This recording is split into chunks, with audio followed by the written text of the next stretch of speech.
Let's break down a purchase from only 12 months ago, why it was the right deal for our client, and how you can buy something similar to supercharge your property portfolio in the near future. Now, my name's Luke, and if you're interested in buying in Queensland or Victoria in the next 3 to 6 months, head over to purposeproperty.com.au to book in a free chat with myself. Now, this is it. We bought this property, and 12 months later, this is where the value sits. This is where we saw the value in the deal 12 months ago, and what you can achieve if you buy the right opportunities and take a long-term view, but also have short-term upside. Now, what was the purpose or the mission of this property purchase for this specific client? The view was that we want to buy a property or an asset with upside potential that we can add value, create a secondary dwelling, which is very important with the government changes to strata title and add a secondary dwelling. And we also wanted to buy with infill, so it's already in an established suburb with good long-term potential and that short-term upside. So it had to tick both boxes and really all the boxes to be the right deal for our client. Now, where was this property located? It was located in the suburb of Browns Plains, which is not a very exciting suburb name. And this area has had a stigma over the last 30 years in Southeast Queensland, being in Logan City Council. But Browns Plains over the last 5 years has continued to gentrify with a lot of renovations and redevelopments of some of the infill locations. And there's good spots and there's not so good spots in the suburb of Browns Plains. So it was about buying the right pocket within the suburb as well.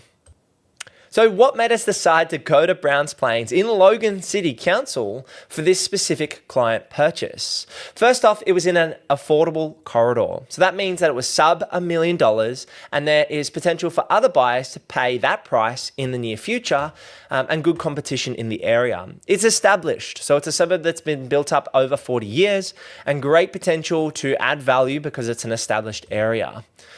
It also had very strong rental demand. So vacancy rates at the time were around 1.5 to 2%, so sub 2% in terms of vacancy rates, which means there is strong tenant demand and multiple applicants for rental properties in the area.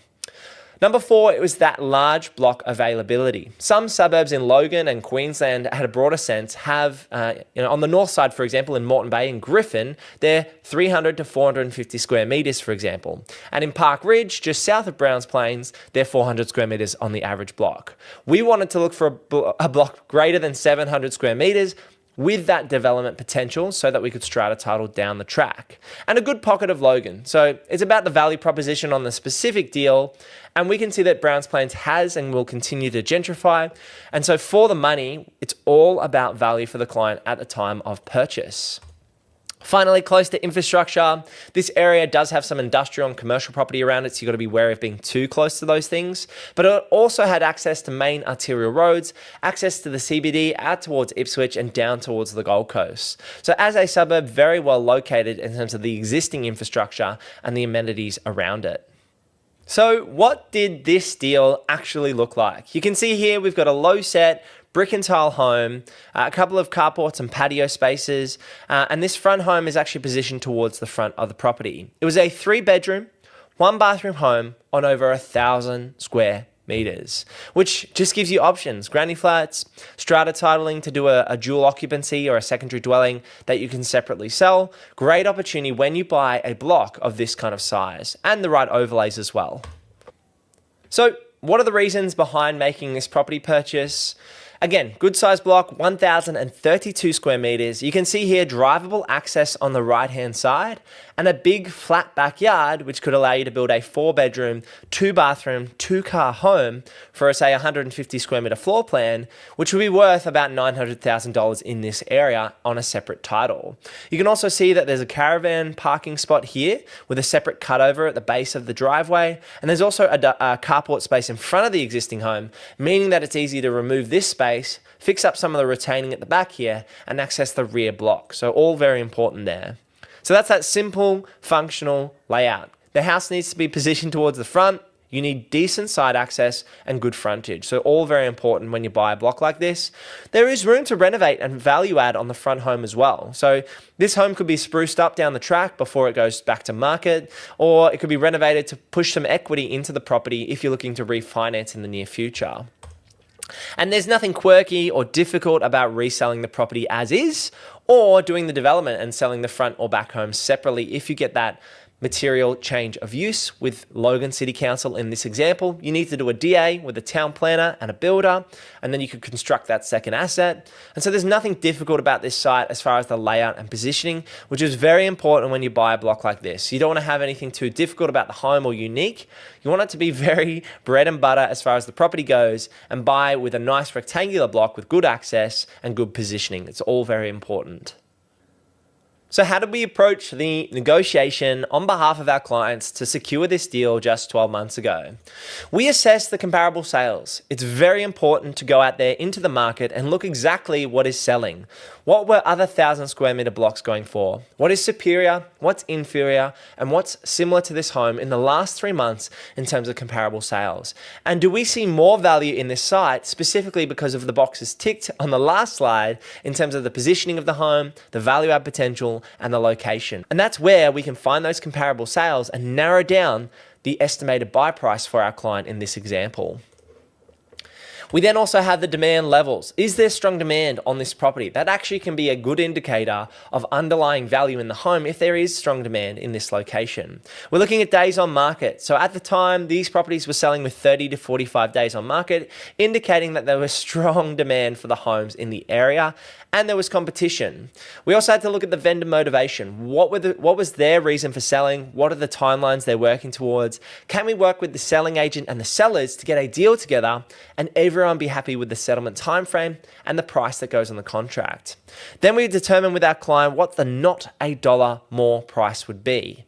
So that's about seeing where our max price is in terms of value and then trying to negotiate the deal down from that maximum price that we would be willing to pay to get the deal on contract. This is what we do with most of our clients is we find that not dollar more price, but then try and buy below that obviously to get the best value on the deal.